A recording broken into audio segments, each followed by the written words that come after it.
Online coaching का वैसे अभी जो है चल रहा है, मतलब बूम अभी आया है। बट पापा ने जो है ना ऑनलाइन कोचिंग 2006 से शुरू कर दी थी। 2003 से पहला जो हमने लॉन्च किया था पैकेज, सीडीज के फॉर्म में, लेक्चर रिकॉर्ड करके 1 साल हमारे पास है, तो ड्रॉप ले सकते हैं, कोई प्रॉब्लम नहीं है। जो लोग रटना पसंद करते हैं, जिनको रटते बनता है, उनको बायो लेना चाहिए। एनालिटिकल एबिलिटी जिनकी ज्यादा है, उनको मैथ्स लेना चाहिए।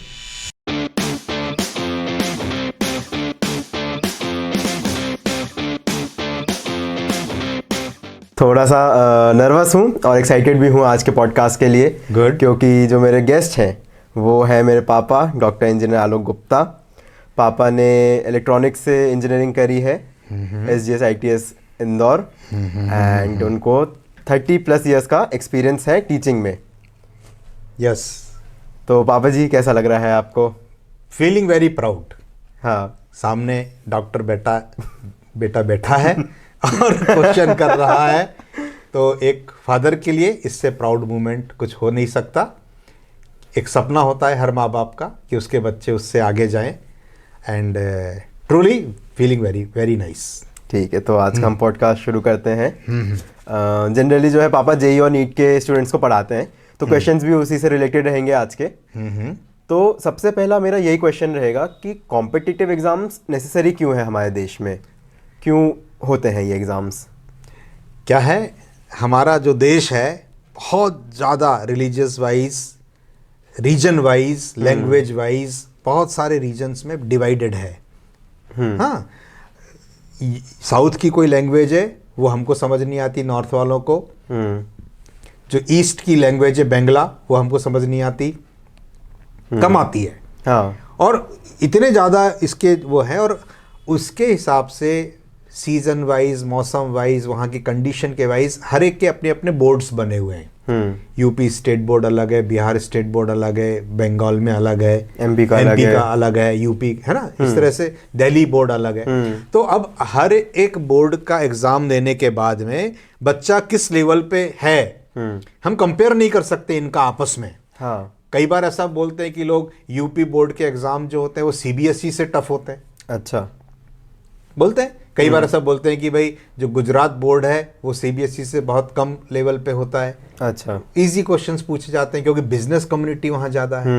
हाँ, गुजरात में ज़्यादा लोग हैं, तो हम उसके बेसिस पे कंपेयर नहीं कर सकते। इसीलिए हमको एक ऐसा सरफेस देना पड़ेगा जिसपे हम सबको एक साथ खड़ा करके और फिर हाइट का कंपैरिजन करें। अगर हमने किसी को ऊपर खड़ा किया, किसी को नीचे किया, किसी को कहीं किया, किसी को कहीं किया, और फिर आप हाइट कंपेयर करोगे तो ये पॉसिबल नहीं है। तो आपको एक सेम सरफेस पे, सेम लेवल पे सबको खड़ा करना चाहिए, देन यू कैन कंपेयर। तो उसके लिए फिर कॉम्पिटिटिव एग्जाम की परिकल्पना की गई है कि एक एग्जाम हो, एक ही टाइम में हो, सब जगह कंडक्ट किया जाए, भला लैंग्वेज अलग हो, लेकिन उससे क्या होगा, एक जैसे क्वेश्चंस आए, एक ही लेवल के क्वेश्चंस आए, तो उससे हम कंपेयर कर सकते हैं कि कौन सा बच्चा ब्रिलियंट है, कौन सा कम है, मेडिकल में जाने लायक है कि इंजीनियरिंग में जाने लायक है। इसीलिए कॉम्पिटिटिव एग्जाम्स किए जाते हैं। ओके। फिर दूसरा, अगर हम थ्योरी, पहले जैसे थ्योरी में होता था, तो चेकिंग कौन कर रहा है उसके अनुसार है। कोई 10 में से 8 नंबर दे रहा है, कोई 10 में से 6 नंबर ही दे रहा है। टीचर्स होते हैं जो बिल्कुल मार्क्स नहीं देते, और कुछ होते हैं कि हाँ ठीक है, अच्छा लिखा है, ठीक लिखा है, इंफॉर्मेटिव है, दे देते हैं मार्क्स। तो उसके लिए फिर ऑब्जेक्टिव डाला गया कि आंसर C है तो C ही है, अगर D है तो D ही है। कुछ वो नहीं रखा गया, कंफ्यूजन ना हो कि ज्यादा कम लिखा तो उस बेसिस पे। इसीलिए कॉम्पिटिटिव एग्जाम्स लिए जाते हैं। ओके। तो अभी आपने जैसा बताया कि मैथ्स और जो बायो के स्टूडेंट्स होते हैं, तो अगर किसी ने अभी 10th पास करा है जस्ट, वो कैसे डिसाइड कर सकता है कि मेरे को मैथ्स में जाना चाहिए या बायो लेना चाहिए? बहुत सिंपल सा इसका वो है, हर माइंड का एक ट्रैक होता है, रिकॉर्ड। उसके बायो में नंबर आप देख लो, उसके फिजिक्स, साइंस में, मैथ्स में नंबर देख लो। जो लोग रटना पसंद करते हैं, जिनको रटते बनता है, उनको बायो लेना चाहिए। जिनको लॉजिकल, मैथ, साइंस और फिजिक्स में एनालिटिकल एबिलिटी जिनकी ज़्यादा है, उनको मैथ्स लेना चाहिए। कई बच्चे आते हैं जो बोलते हैं कि सर हमको फिजिक्स टफ लगती है, लेकिन हमको केमिस्ट्री और जूलॉजी, बॉटनी, साइंस बड़ी इजी लगती है। ये तो वो बच्चा बायो माइंड का है, अगर कोई बच्चा ये बोले कि नहीं नहीं मेरे को मैथ्स में अच्छी इंटरेस्ट आती है, फिजिक्स में आती है, मेरा को केमिस्ट्री वीक है, केमिस्ट्री वीक है, मतलब वो जनरल कैरेक्टरिस्टिक होता है एक जनरल मैथ्स का और कैरेक्टरिस्टिक है बायो वाले स्टूडेंट्स का। हाँ, मतलब वो मैथ्स में के लायक है वो। और कुछ अगर जो है जो जिनका फिजिक्स है अच्छा और मतलब केमिस्ट्री भी अच्छी है लेकिन कंफ्यूज है जनरल मतलब उसमें, तो वो क्या कर सकते हैं? कई बच्चे मैंने देखे हैं एक्सेप्शनली दोनों में कर लेते हैं। कई ऐसे देखे हैं जो इंजीनियरिंग एंट्रेंस भी निकालते हैं और मेडिकल एंट्रेंस भी निकाल लेते हैं, मैथ्स और बायो दोनों लेकर के जो बैठे होते हैं। हाँ, कर लेते हैं वो लोग। तो वो फिर अपना वो देखें कि उनको क्या क्या सूट करता है, उनकी ज्यादा रुचि किस में है। एक ना एक स्ट्रीम तो चूज करना ही पड़ेगा। हाँ, अल्टीमेटली आपको एक करनी ही है, करनी पड़ेगी। तो वो अपना इंटरेस्ट देख के करें फिर ऐसे। ठीक है। जब हम प्रिपरेशन कर रहे होते हैं जेई के लिए, नीट के लिए, तो एक रूटीन बना करके चलना पड़ता है कि हाँ इतने से इतने घंटे पढ़ना है, इतने घंटे सोना है। तो वो रूटीन आइडियली क्या होना चाहिए? सुबह जल्दी उठ के पढ़ना चाहिए कि देर रात तक पढ़ना चाहिए? हर स्टूडेंट के हिसाब से ये टाइमिंग अलग अलग हो सकती है। वैसे ऐसा कहते हैं कि ब्रह्म मुहूर्त में सुबह 4 बजे उठ कर पढ़ना चाहिए, पर अकॉर्डिंग टू मी ऐसा हर स्टूडेंट के लिए पॉसिबल नहीं होता है। हर एक जैसे मैं हूँ, मैंने पूरी पढ़ाई अपनी रात को जग के करी है। रात को 10 बजे से 2 बजे तक मैं जगता रहा, पढ़ता रहा और बहुत अच्छा परफॉर्म किया। हाँ, कहीं ऐसा नहीं लगा कि इसके कारण से प्रॉब्लम आ रही है। कई बच्चे सुबह उठ के अच्छा पढ़ लेते हैं। तो जैसे हर कंप्यूटर का ऑपरेटिंग सिस्टम अलग अलग है, हर मोबाइल का ऑपरेटिंग सिस्टम अलग अलग है, तो वैसे ही हर व्यक्ति का, हर स्टूडेंट का ऑपरेटिंग सिस्टम अलग अलग होता है। वो अपने हिसाब से वो अपने हिसाब से देखे कि उसको कौन सा सूट कर रहा है। हाँ, सुबह उठ के वो उठ सकता है तो वो सुबह उठ के पढ़े, और नहीं उठ सकता है तो रात का विकल्प अच्छा है। मैं रात को 10 बजे बैठता था पढ़ने, 2 बजे तक पढ़ता। हाँ, 2 से ज्यादा नहीं जगना चाहिए। अच्छा, ये जरूर मैं कहना चाहूंगा। कम से कम आप 8 घंटे की नींद जरूर लें।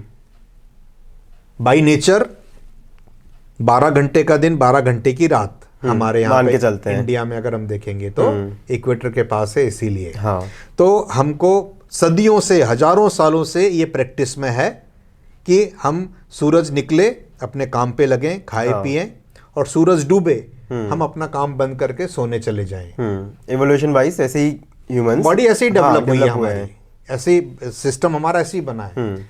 अभी पिछले 200 सालों से बिजली आ गई, लाइट आ गई, तो हम लाइट जला करके रात को भी दिन बना लेते हैं। अपने मतलब कंडीशंस को चेंज कर लिया। 6 बजे सोना था, वो हमारा 10 बज गया। चलो, बॉडी ने फिर भी टॉलरेट किया, थोड़ा अडैप्ट कर लिया थोड़ा सा, 4 घंटे के 4 घंटे और एक्स्ट्रा। तो आप 16 घंटे आप जग रहे हो, पर आपको 8 घंटे कम से कम सोना ही चाहिए। अगर आप उससे कम सोओगे तो बॉडी आपकी रिचार्ज नहीं होगी। जैसे मोबाइल आपने पूरा रिचार्ज नहीं किया, निकाल लिया, तो दिन भर नहीं चलेगा। एक बार फुल रिचार्ज कर दो उसको 100%, तो दिन भर काम करेगा। तो ऐसे ही बॉडी है, ये एक नेचुरल प्रोसेस है। इसको आपको सो के ही आप रिचार्ज कर सकते हो। कोई टैबलेट, कोई ऐसी चीज, कोई सिरप ऐसा नहीं आता कि आप नींद को ओवरकम कर सको।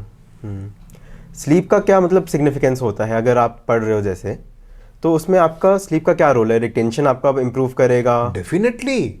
मैंने कई ऐसे स्टूडेंट्स देखे, मेरे पास आते थे कि सर हमको सब आता है एग्जाम के पहले तक, लेकिन एग्जाम में हम भूल गए उधर जाकर। ये बहुत कॉमन क्वेश्चन है ये। हाँ। कि आता सब है हमारे बच्चे को, पेरेंट्स आते थे, हजारों बच्चों को पढ़ाया है।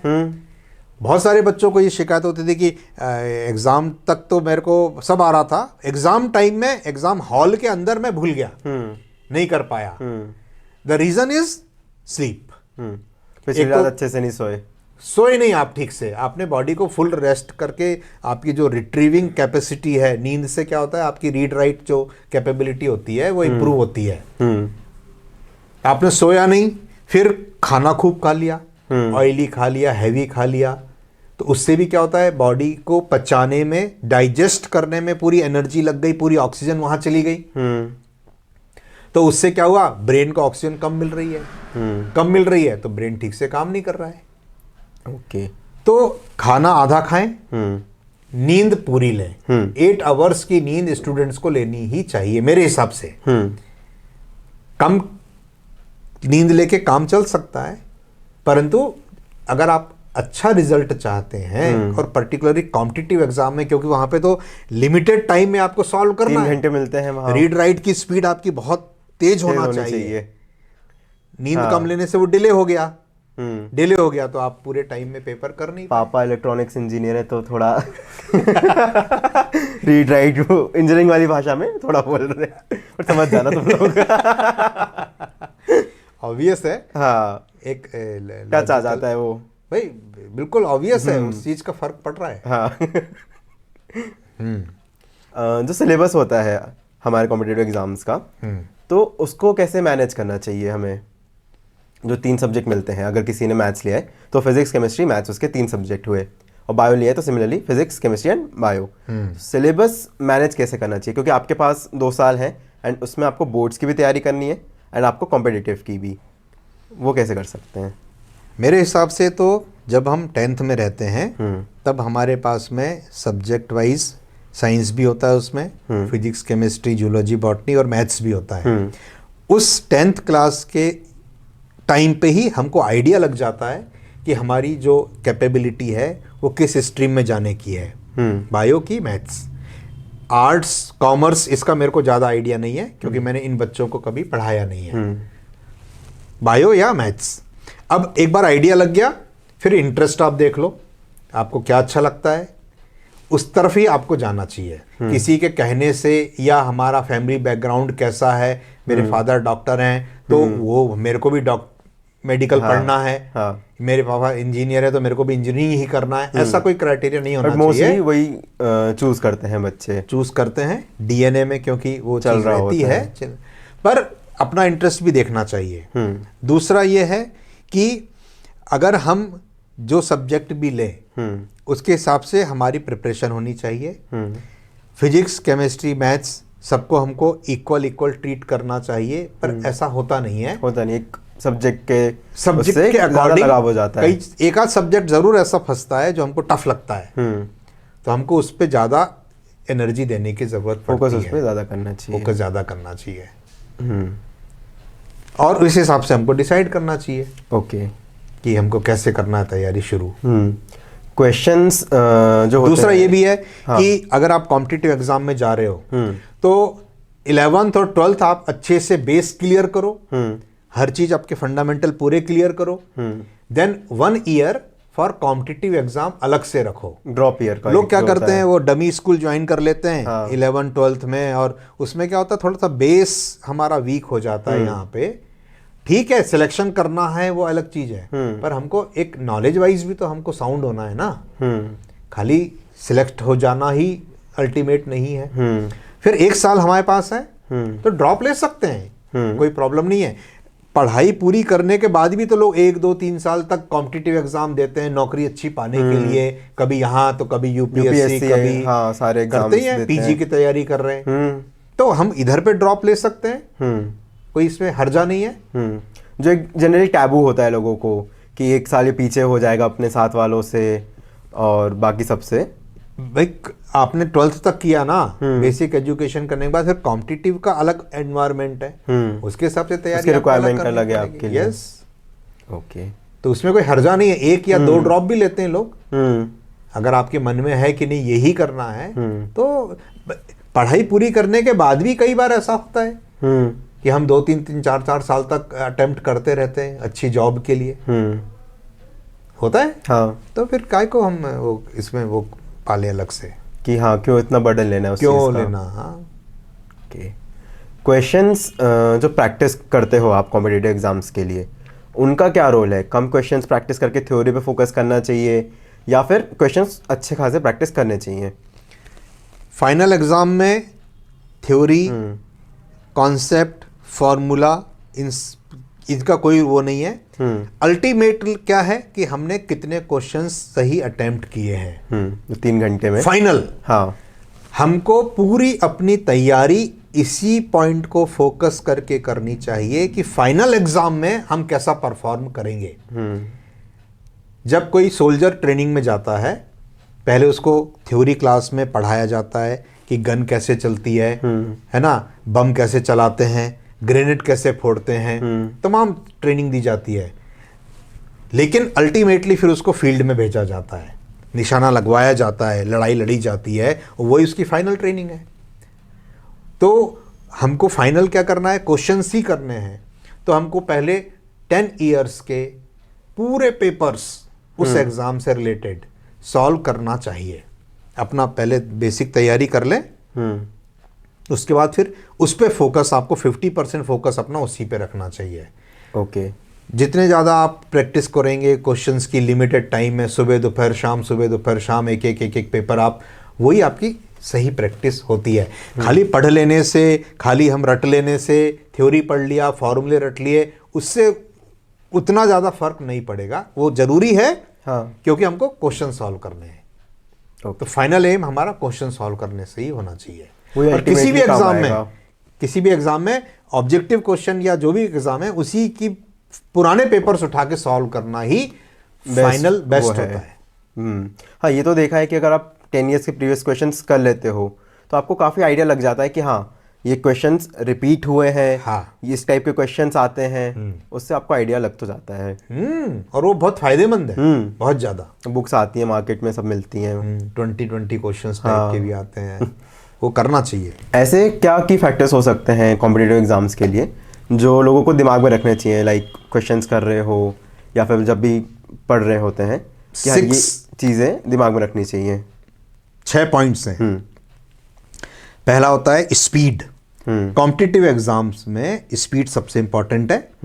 आपको अपनी स्पीड बढ़ाने के लिए हैबिट डालनी पड़ेगी कि हर काम को जल्दी जल्दी करना है, जल्दी जल्दी जल्दी करना है। टाइम लिमिटेड होता है, टाइम लिमिटेड है, आता कितना भी है, पर लिमिटेड टाइम में परफॉर्म नहीं कर पाए, 20 ओवर्स में अगर आप रन नहीं बना पाए, 50 ओवर्स का क्रिकेट मैच है, आपको उतने में ही रन बनाने, तो आपको लिमिटेड टाइम में ही परफॉर्म करना है। तो स्पीड सबसे इंपॉर्टेंट है।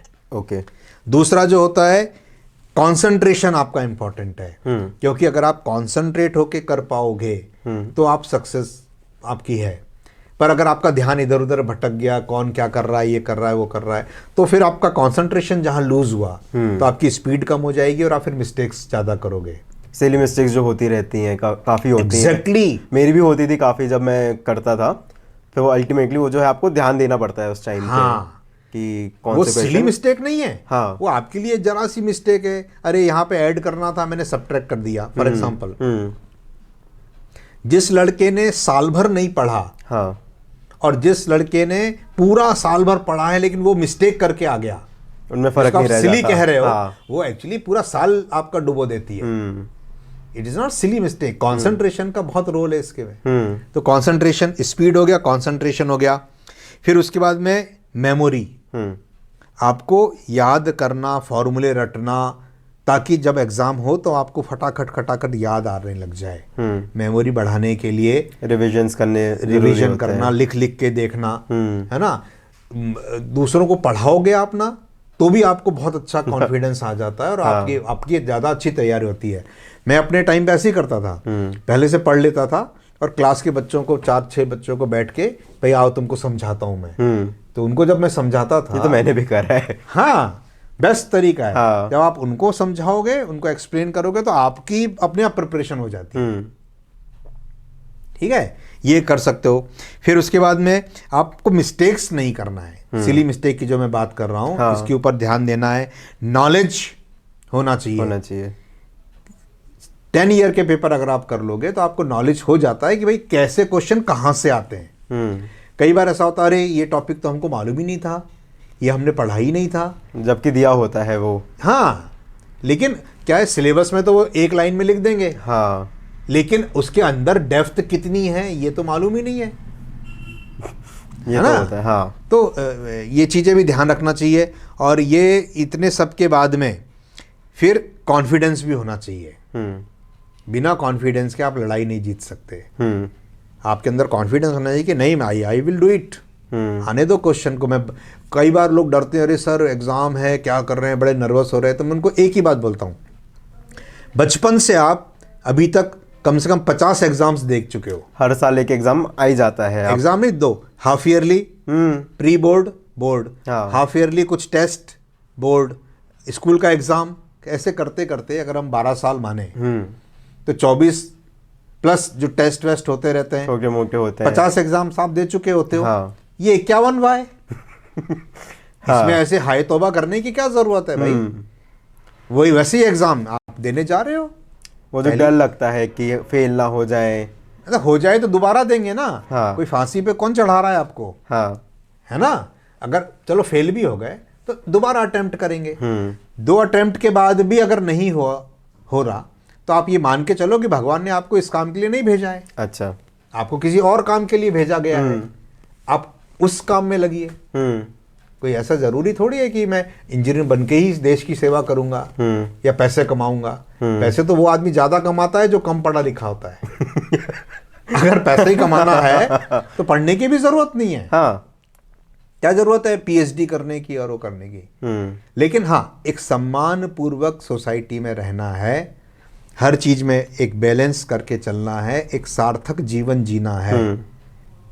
तो फिर आपको हर चीज में, पैसा में, परिवार में, शिक्षा में, हर चीज में, रिश्तों में, फ्रेंड्स में एक बैलेंस करके चलना चाहिए।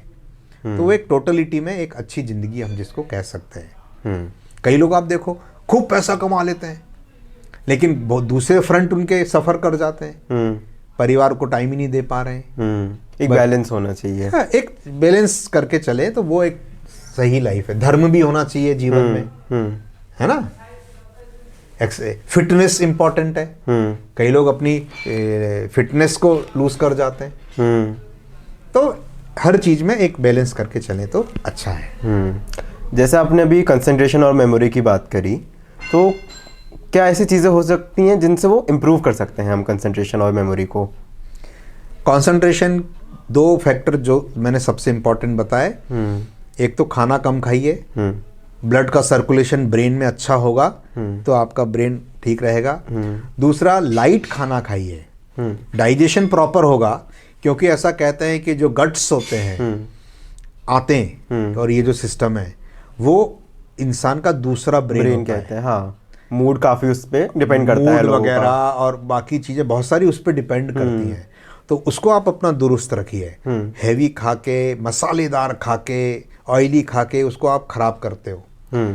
आपके पास में एक मोटरसाइकिल है, पेट्रोल से चलती है, आप उसमें कभी डीजल डालते हो क्या? नहीं। कभी केरोसिन डाल के चलाते हो क्या? नहीं। चलती हैं गाड़ियां, उससे भी चल जाती हैं।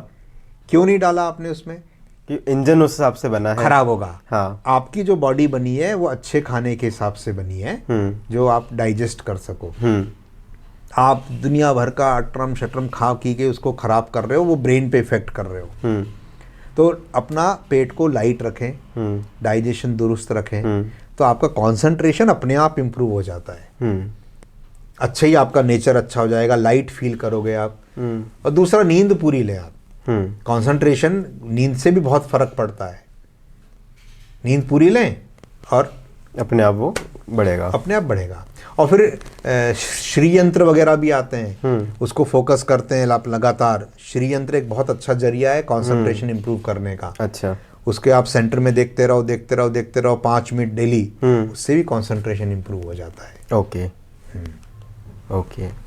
बर्नआउट कई बार हो जाता है, जैसे मतलब आप पढ़े जा रहे हो, बर्नआउट हो जाता है ना? एक ब्रेन की कैपेसिटी है अपनी कि कितना उसको होल्ड कर सकता है मेमोरी और सारी चीज़ों को। तो उस चीज़ से बचने के लिए क्या करना चाहिए? ये एक नेचुरल प्रोसेस है।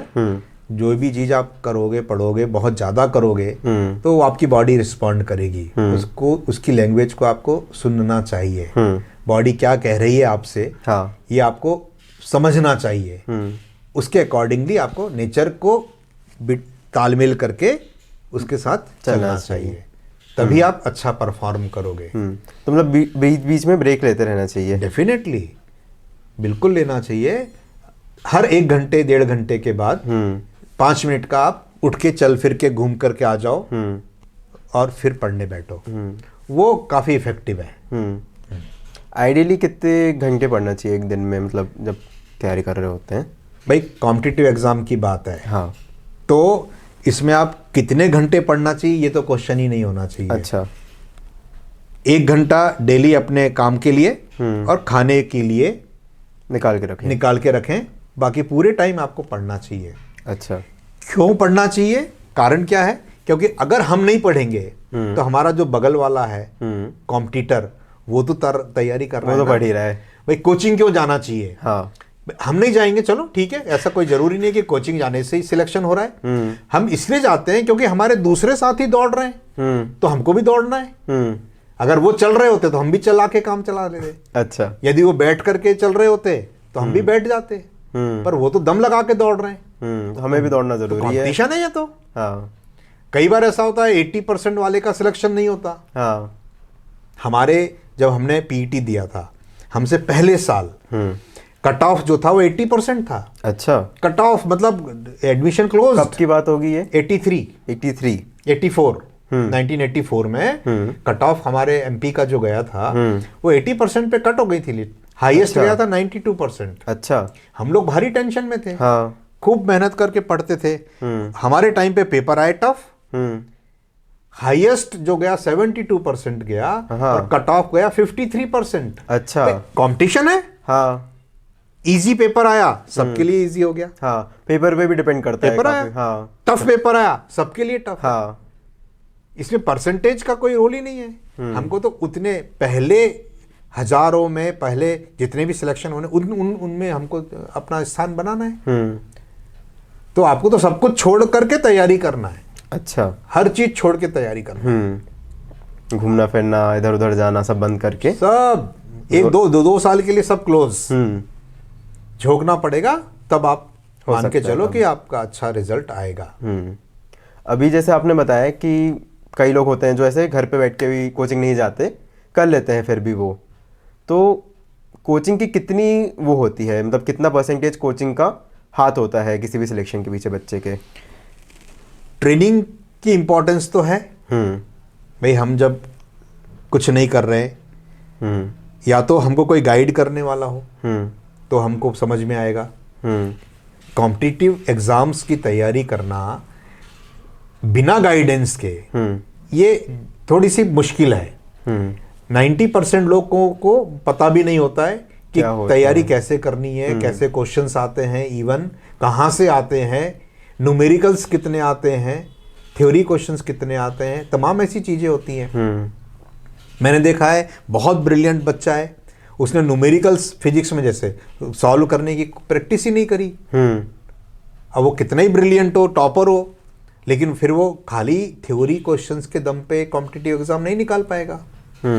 तो गाइडेंस इसीलिए जरूरी होता है, इसलिए कोचिंग कोचिंग जरूरी होती है, करना चाहिए। लोग कहते हैं ना कि भाई इन्होंने बिना कोचिंग के निकाला, तो किसी न किसी ने उनके घर में या कोई रिलेटिव ने उनको गाइड जरूर किया है। ओके, बिना गाइडेंस के पॉसिबल। हाँ, आजकल ये हो सकता है कि इंटरनेट आने से ये जरूर है कि कहीं ना कहीं से आपको एक गाइडेंस मिला हो। तो कॉम्पिटिटिव एग्जाम के लिए तो बिना कम टाइम में, हाँ 3 घंटे ही हैं आपके पास, वहाँ पे है 1 साल ही है, 2 साल ही है तैयारी के। आप खुद से चल के कहाँ भटकोगे, इससे अच्छा किसी से पूछ लो कि भाई ये रास्ता कहाँ जाता है। हाँ, पान वाले से पूछ लिया अपन ने रास्ता कहाँ है ना। हाँ, तो अगर गाइड होकर के चलोगे तो आप एफिशिएंटली क्रैक करोगे, और नहीं तो खुद के एक्सपीरियंस पे आप काम करोगे तो हो सकता है ज़्यादा एनर्जी लग गई, ज़्यादा टाइम लग गया, ज़्यादा पैसे लग गए, फिर भी लक्ष्य हासिल नहीं हुआ। ओके। तो गाइडेंस लेने में जैसे माँ सिखाती है घर में, पिताजी सिखाते हैं घर में, छोटी मोटी पूजा है आप घर में खुद कर लो, लेकिन जब बड़ा गृह प्रवेश है, शादी हो रही है, तो पंडित जी का गाइडेंस तो आपको लेना ही चाहिए। वहाँ पे उनकी जरूरत पड़ती है। वही चीज यहाँ पे भी है, करना चाहिए। अब जैसे आज ऑनलाइन आ गया आजकल, हाँ, ऑनलाइन और ऑफलाइन, है ना। तो ऑनलाइन से भी हम बहुत सारे वो कर मेरा नेक्स्ट क्वेश्चन यहाँ यही होने वाला था। हाँ, कि कोविड के बाद से हाँ, जो ऑनलाइन कोचिंग्स हैं, जैसे काफ़ी सारी हैं, पीडब्ल्यू वगैरह, हाँ, ये सब अभी एकदम राइज पे हुई एकदम कोविड के बाद, क्योंकि वहाँ पे उस टाइम रिक्वायरमेंट थी उनकी। उसके बाद भी लेकिन ऑफलाइन कोचिंग्स अभी भी चल रही हैं, तो उनके क्या एडवांटेजेस होते हैं, क्या डिसएडवांटेजेस होते हैं दोनों के, ऑनलाइन वर्सेस ऑफलाइन के? हर सिस्टम के अपने अपने फायदे और नुकसान हैं। पहला, पेरेंट्स ये बोलते हैं कि ऑफलाइन कोचिंग बेहतर है, उसमें टीचर वहाँ पे प्रेजेंट होते हैं, है ना, कोई भी डाउट है, कुछ भी है। पर आजकल टेक्नोलॉजी इतनी ज़बरदस्त है कि जब आप ऑनलाइन क्लासेस भी करते हो 1-to-1 तो भी आप पूछ सकते हो, डाउट वो कर सकते हो। फिर जब क्लासरूम में बच्चा बैठता है, 100 बच्चे एक क्लास में बैठे हैं, पहले के जो 10 हैं टीचर उन्हीं के ऊपर फोकस करते हैं क्योंकि वो रिजल्ट देने वाले हैं। फ्रंट बेंचर्स जो होते हैं, फ्रंट बेंचर्स, या फिर उनका एक अलग से बैच बना देते हैं कोचिंग में, अच्छे बच्चों का जिनका सिलेक्शन होना है। आप कहीं पे भी देखो, उनने कहा जी हमारे यहाँ से ये लोग सिलेक्ट हुए, ये लोग सिलेक्ट हुए। ठीक, मैं ये कहता हूँ आप ये भी तो देखो कितने बच्चे सिलेक्ट नहीं हुए। ये क्यों नहीं देखते? भाई आपके यहाँ पे अगर मान लीजिए 1000 बच्चों ने एडमिशन लिया, आपने 30 के फोटो छाप दिए कि ये हमारे यहाँ से आए और वो ऐसे करके हाँ, आजकल फोटो विक्ट्री वाला साइन दिखाते हैं। मैं कहता हूँ 30 सिलेक्ट हुए, बहुत अच्छी बात है। हाँ, पर 970 सिलेक्ट नहीं भी तो हुए, उनकी जवाबदारी भी तो आप ले लें। तो ये सब सिर्फ ये है कि आप अपना टीचर को देखो कि उनके पढ़ाने से मेरे को समझ में आ रहा है, उनके पढ़ाने से मैं अपने जो क्वेश्चन पेपर हैं वो सॉल्व कर पा रहा हूँ कि नहीं, एंड इट इज उनके साथ ट्यूनिंग है कि नहीं, उनका पढ़ाया हुआ समझ आ रहा है कि नहीं। मतलब टीचर का इतना कुछ फर्क नहीं पड़ता कि एक होते हैं अच्छे टीचर जो अच्छा आपको सिंपल करा के सब पढ़ा देते हैं, बता देते हैं। पर कई फैक्टर है ना इसमें। एक तो पर कोचिंग, ऑर्गेनाइज्ड कोचिंग में क्या है, आपको सारे सब्जेक्ट वहीं पढ़ना है। कई बार ऐसा होता है कि 3 में से 2 सब्जेक्ट अच्छे हैं, एक अच्छा नहीं है, फिर आपको उसके लिए अलग से जाना है। फिर कई बार ऐसा होता है कि जैसे मेरा फिजिक्स बहुत अच्छा है, मेरे को फिजिक्स की जरूरत नहीं है, हाँ, पर क्योंकि कोचिंग है तो मेरे को जाना जरूरी है। टाइम वेस्ट हो रहा है मेरा, आने जाने में 1 घंटा वेस्ट हो रहा है, रहना खाना पीना सब। तो आजकल ऑनलाइन भी बहुत अच्छा विकल्प है। अगर आप थोड़ा कंफर्टेबल हो तो आप ऑनलाइन में जाओ, उससे आपका टाइम बहुत बचेगा, थकान नहीं होगी, है ना। और सारी फैसिलिटी मैक्सिमम आजकल ऑनलाइन में भी दी जाती है।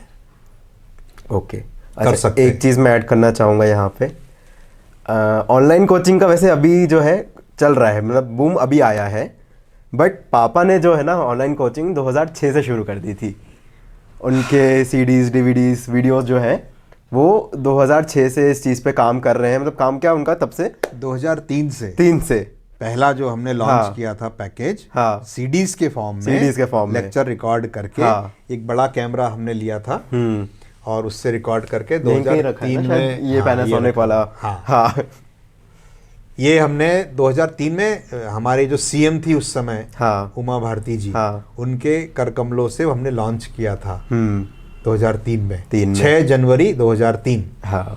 और वो कोविड के पहले तक डीवीडी के फॉर्म में, सीडी के फॉर्म में, all over India, all over world गया, बल्कि ऑल ओवर वर्ल्ड गया। 6 देशों में जहाँ पे भी ये पाकिस्तान से भी काफी कॉल आते थे आपको, हाँ, यूएई, सिंगापुर, यूएस तक कई बच्चे थे जो करते थे। इसमें तो एक ऐसा केस था कि एक लखनऊ का बच्चा था, वो तैयारी कर रहा था, उसका एक्सीडेंट हो गया, पैर टूट गया, वो हॉस्पिटल में, और ऐसा पैर लटका के उसको रख दिया। तो वो मेरे पास फोन आया कि सर मैं इससे तैयारी कर सकता हूँ का? मैंने कहा ये जरूर कर सकते हो आप। उसने वहीं अपने रूम में टीवी लगाया, सीडी प्लेयर चलता था उस समय, डीवीडी प्लेयर, और वो एक पैर ऐसे लटका के बैठा है, हाँ, और वो सीधे टीवी पे देख के मेरे लेक्चर्स देख देख के उसने तैयारी करी। और उसने ऑल इंडिया में AIEEE उस समय होता था, हाँ, AIEEE में उसकी मेरे ख्याल से 400 या 500 भी रैंक आ गई थी। उसका एडमिशन हो गया था। तो ऑनलाइन कोचिंग के ये एडवांटेज होते हैं कि आप किसी भी कंडीशन में कर सकते हो, कभी भी। रात को नींद नहीं आ रही, आप 2 बजे बैठ के लेक्चर देखो। हाँ भाई, क्लास का तो टाइम फिक्स है, शाम को 6 से 9। आपको संडे मिल गया, आप संडे 6 घंटे बैठ के देख लो, कोर्स फटाफट कंप्लीट कर लो। कई इंस्टीट्यूशंस में तो कोर्स भी कंप्लीट नहीं करते, नहीं कराते, सही में नहीं कराते। हाँ। पर इसमें ऐसा नहीं है। आपको अपने आप कोर्स आपके हाथ में, जितने जल्दी आप कर लोगे, फिर आप पेपर्स की प्रैक्टिस करो, क्वेश्चंस की प्रैक्टिस करो। ये ऑनलाइन का सबसे बड़ा एडवांटेज मैंने देखा है। तो पापा जो है मतलब फादर ऑफ ऑनलाइन कोचिंग कह सकते हैं। काफी मतलब क्योंकि मैंने इंजीनियरिंग किया था इलेक्ट्रॉनिक्स में, हाँ, और इलेक्ट्रॉनिक्स की चीजों में बहुत इंटरेस्ट आ जाता है। तो रिकॉर्ड करके लेक्चर को उसमें भेजना, उस समय सबसे पहले हमने थिंक किया तो लोग हंसते थे उस टाइम, हाँ अरे ये क्या है, ऐसी भी कोई तैयारी होती है क्या, कैसे होता है, क्या होता है। लेकिन वो धीरे धीरे धीरे पिकअप किया और 15 साल में बहुत बढ़िया लोगों ने इसको फिर रिस्पांस दिया। और कोविड आने से तो फिर इंटरनेट भी स्पीड बढ़ गई, बाकी और प्लेयर्स भी उतर आए, बाकी प्लेयर्स भी उतर आए हाँ फिर तो आना ही पड़ा ना। 2 साल जब ऑफलाइन बंद रहा तो फिर, लेकिन हमने 2003 से शुरू कर दिया था, काफी इसका एडवांटेज मिला। हाँ पेरेंट्स का क्या रोल होता है आप जब आपका बच्चा तैयारी कर रहा होता है कॉम्पिटिटिव एग्जाम्स की, तो उनका क्या रोल होता है? काफ़ी पेरेंट्स होते हैं जो मतलब एकदम पीछे पड़े होते हैं, ऐसे मतलब 24 घंटे की करो करो करो। थोड़ा तो पीछे पड़ना चाहिए, ऐसा भी नहीं है कि खुला छोड़ दिया कि बच्चा तेरे को जो करना है वो कर ले, नहीं। थोड़ा सा एक जैसे पानी बहता है, आप उसको एक फर्श पे डालो तो वो इधर उधर बह जाएगा, जहाँ पे पहुंचना है वहां तो कम ही पहुंचा। लेकिन अगर आप एक नाली बना दो या एक पैसेज बना दो या एक पाइप डाल दो तो जो भी पानी आप डालोगे मैक्सिमम वहां पे पहुंचेगा। तो ये होता है डायरेक्शन देना।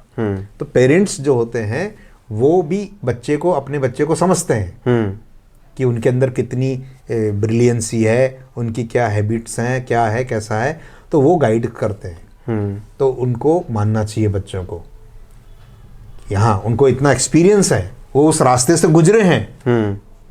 तो पेरेंट्स को अगर थोड़ा सा दबाव डालते हैं तो मान के चलना चाहिए। हाँ बहुत एक्सट्रीम नहीं होना चाहिए कि बस पेरेंट्स ने बोल दिया तो करना ही है और बच्चे को कोई इंटरेस्ट नहीं है फिर भी उसको झक मार के करना है। जैसे कोटा वगैरह जाते हैं बच्चे, उन बच्चों में से तो 50% ऐसे होते हैं जो पेरेंट्स के प्रेशर के कारण जा रहे हैं। They created peer pressure on the student. हाँ 50% अपने विल से जा रहे हैं कि मेरे को कुछ करना है। तो पेरेंट्स को एनालाइज करके फिर देखा देखी भी रहता है, हमारे ऑफिस में इनका बच्चा वहां चला गया था तो तुम भी जाओ, है ना। तो हम हर व्यक्ति, हर स्टूडेंट के अपना एक ऑपरेटिंग सिस्टम है, वो खुद पहचाने और उसके अकॉर्डिंगली डिसाइड करे। कुछ पेरेंट्स होते हैं जो एकदम खुला छोड़ देते हैं, वो भी नहीं छोड़ना चाहिए, कभी नहीं, क्योंकि बच्चे ने भी दुनिया देखी नहीं है, उसका एक्सपीरियंस नहीं है। तो पेरेंट्स की ड्यूटी है कि उनको गाइड तो करे हर चीज में।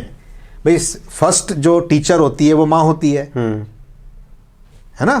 फादर मदर घर में है, बच्चे को बचपन से जानते हैं, तो उनकी ड्यूटी है।